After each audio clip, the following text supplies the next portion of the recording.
tenez, 3.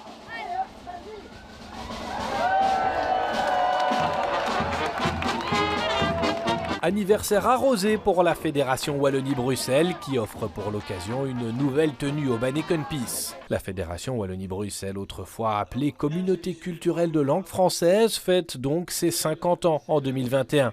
Pas question de crise du même âge, même s'il paraît que c'est un de ceux où l'on cherche à se réinventer. Il y aura un débat sur le projet francophone que l'on veut porter encore ensemble, entre Wallons et entre Bruxellois. Moi je crois beaucoup au lien entre la Wallonie et Bruxelles, c'est indispensable et pour ça il faudra faire des réformes. Ce modèle belge, il est toujours évolutif et clairement, il y a quand même une possibilité de l'améliorer. Derrière les sourires de circonstance et dans les discours officiels, un constat, l'honorable quinquagénaire est désargenté. Or, les secteurs dont elle a la charge crient tous famine. Par exemple, le financement de notre enseignement dépend du nombre d'élèves, donc l'encadrement suit.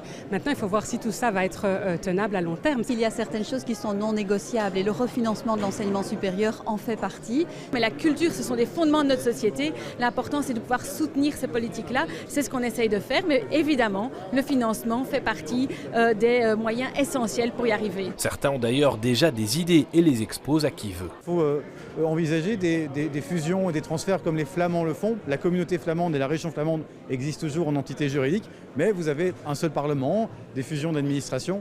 Moi, je crois qu'il n'y a pas de raison que la communauté française reste enfermée comme ça. On le sait, en Belgique, l'institutionnel n'est jamais très loin. Reste à voir ce que les francophones pourraient décider entre eux et ce qui devrait se négocier avec les autres. Mais bon, après ça...